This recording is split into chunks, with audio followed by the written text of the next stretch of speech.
Anda masih bersama kami di CNN Indonesia Today. Indonesia telah ditunjuk sebagai penyelenggara presidensi G20 atau B20 di tahun 2022, di mana presidensi B20 ini turut menjadi momentum bagi Indonesia untuk menunjukkan berbagai reformasi di tengah pandemi. Dan untuk membahasnya lebih lanjut, kita sudah terhubung dengan Ibu Shinta Kamdani selaku Koordinator Waketum 3 Kadin Indonesia yang juga merupakan Chair of B20 2022. Selamat pagi Bu Shinta, apa kabar?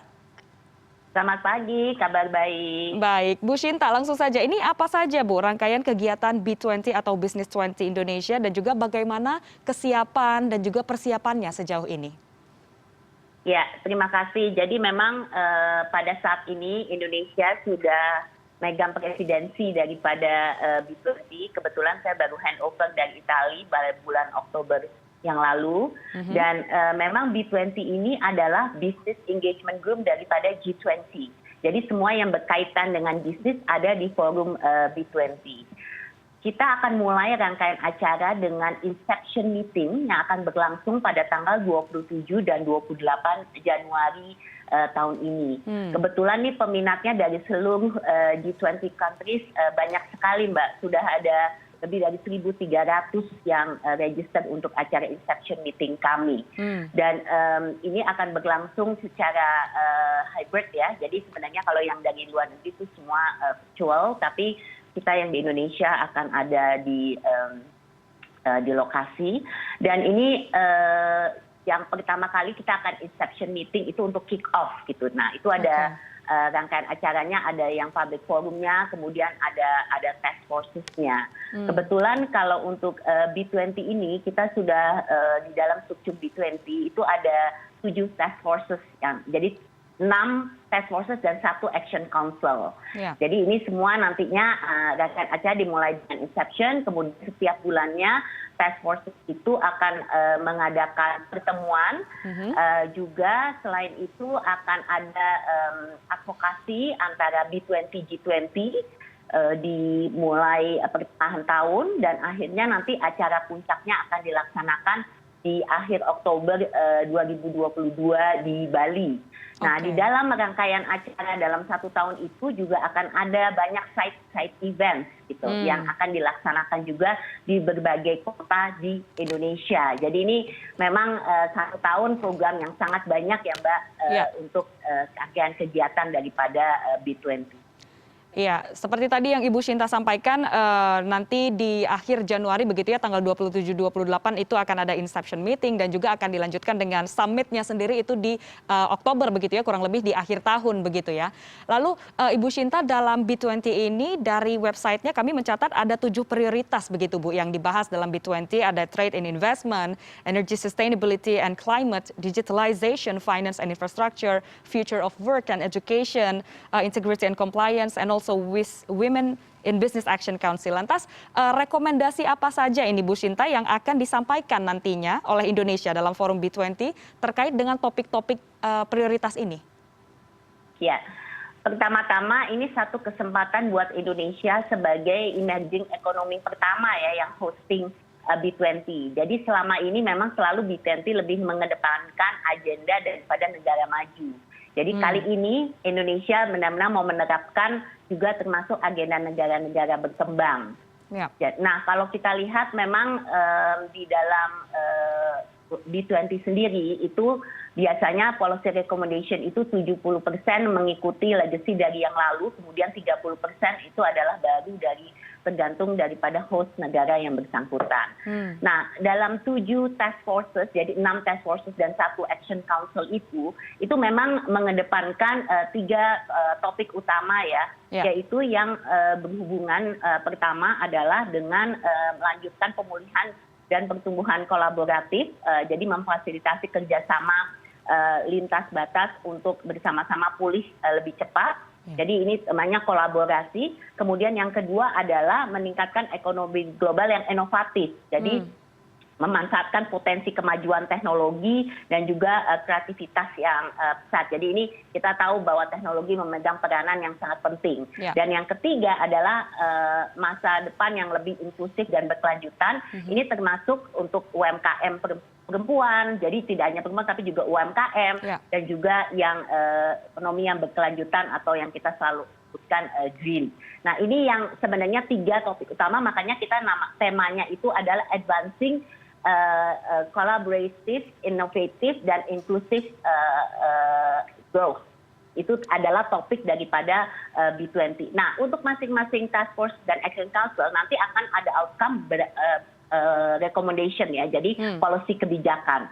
Tapi itu semua adalah konsensus daripada hasil task forces yang nantinya akan dilakukan dalam 1 tahun ini gitu. Jadi tidak hanya Indonesia yang keluar dengan policy kebijakan, tapi adalah hasil konsensus setelah pertemuan task forces yang dilakukan perwakilan dari semua B20, G20 countries. Jadi representatif bisnis daripada semua G20 countries. Jadi itu nanti konsensusnya yang akan disampaikan policy recommendation ke para kepala negara, jadi kepada G20 ya. Kemudian nantinya akan dikeluarkan oleh G20. Nah, Indonesia sendiri juga di dalam G20 seperti diketahui fokus kepada 3 area utama, yaitu pertama mengenai global health, kedua digital transformation, dan yang ketiga adalah energy transition. Jadi kami juga mencoba untuk align dalam G20, dalam topik 3 itu juga akan dimasukkan di dalam incorporated dalam all the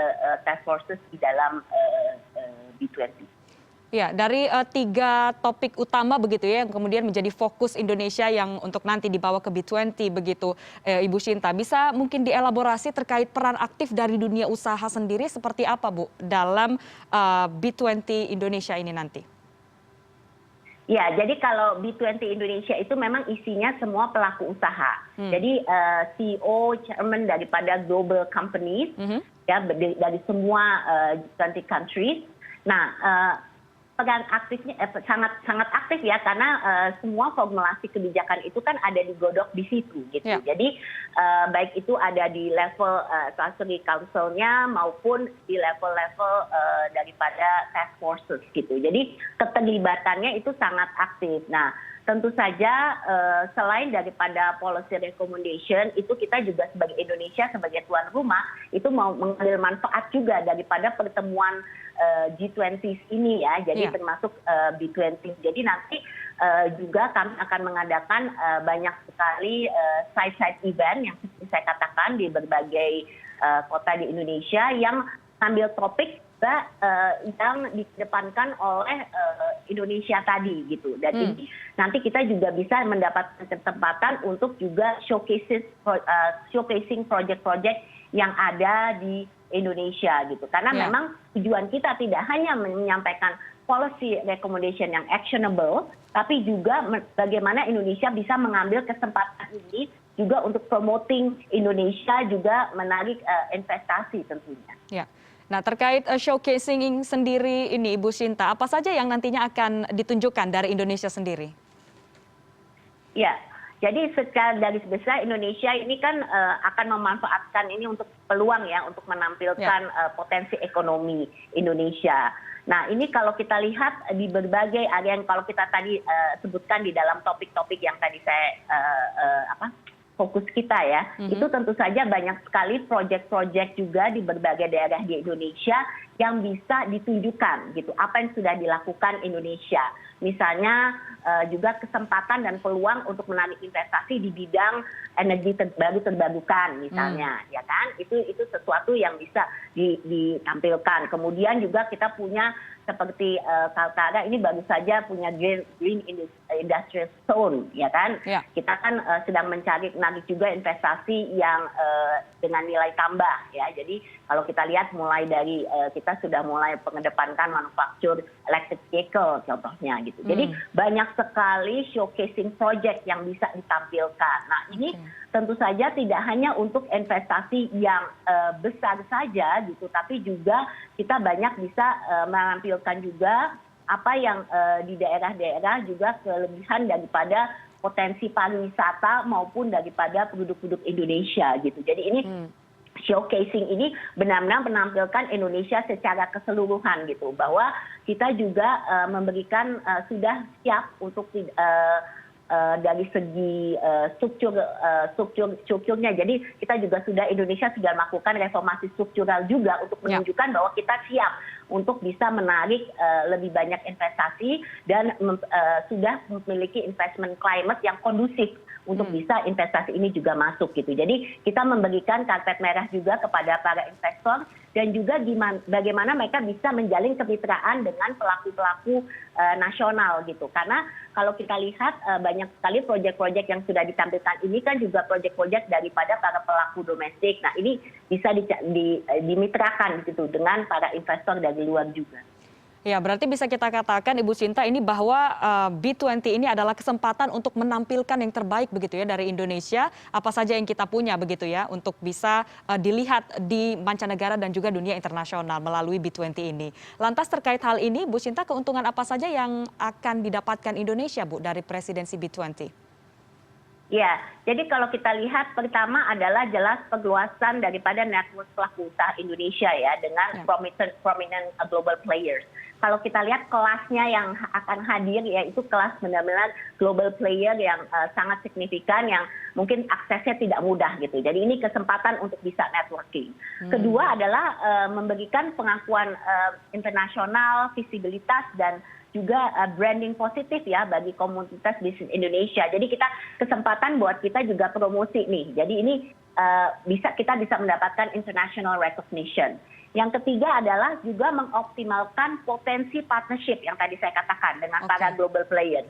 Jadi dimana kalau kita bisa mengambil langkah dengan tepat, Indonesia dapat mewujudkan dan mendongkrak posisi Indonesia juga di global value chain dengan menarik investasi yang bisa menjadikan Indonesia sebagai salah satu production base di kawasan. Seperti kita mau misalnya manufacturing untuk vaksin gitu loh. Kita mau menjadi hub di kawasan. Ini bisa kita lakukan.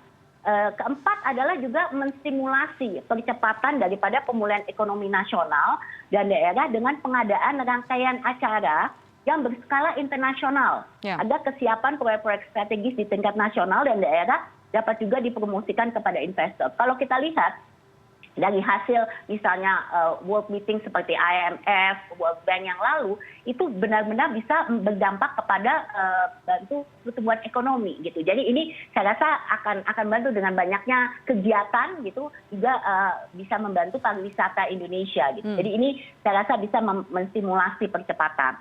Kemudian yang terakhir adalah juga mempromosikan dan membranding Indonesia sebagai negara dengan tujuan investasi yang tadi saya katakan.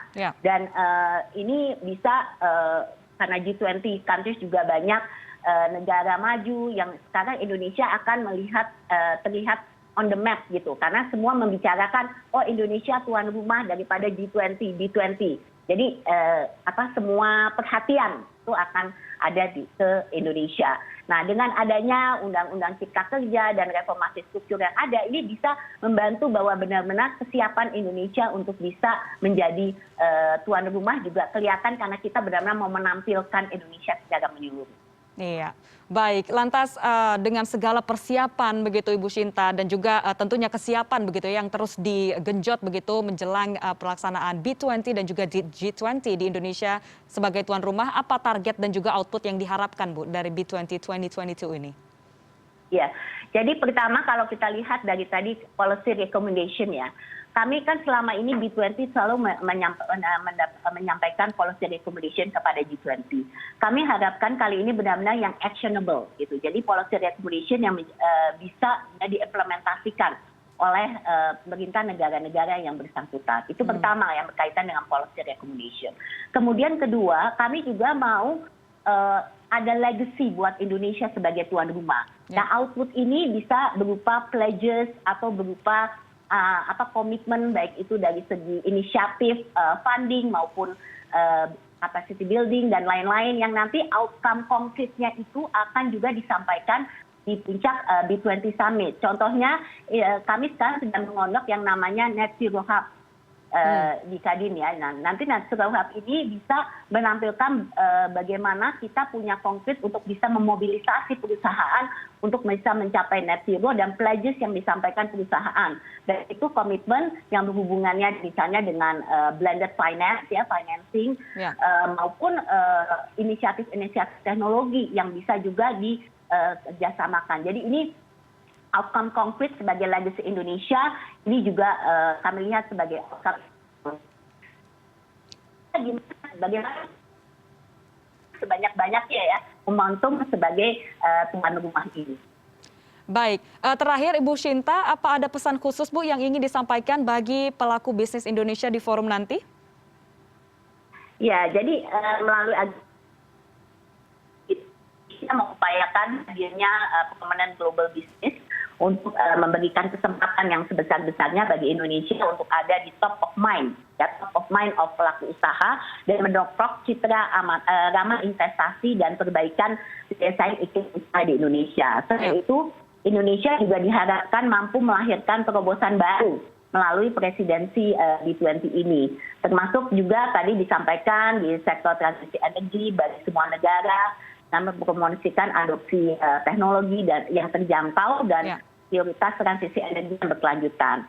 Kita benar-benar mengharapkan kerjasama semua pihak, pemerintah, pelaku usaha, masyarakat, agar momentum ini bisa benar-benar dipergunakan semaksimal mungkin untuk tadi saya katakan bisa menarik dan mempromosikan investasi perdagangan di Indonesia, juga bisa mendorong untuk percepatan pemulihan ekonomi dengan menciptakan situasi yang kondusif. Dan kita memastikan bahwa ini semua bisa berjalan dengan lebih proaktif dan agresif untuk menciptakan partnership yang tadi kami sampaikan. Jadi kami mohon partisipasi semua pihak. Ini saya rasa tuan rumah ini adalah pekerjaan rumah daripada semua pihak. Dan ini kita hanya bisa mencapai satu kesuksesan kalau semua ikut serta dalam kepresidenan ini. Iya, karena tidak bicara hanya satu pihak atau satu sisi saja begitu ya Bu Shinta, jadi semuanya harus bersama-sama karena ini adalah rumah kita begitu, kita yang menjadi tuan rumah di sini. Baik, terima kasih Ibu Shinta Kamdani, Koordinator Waketum 3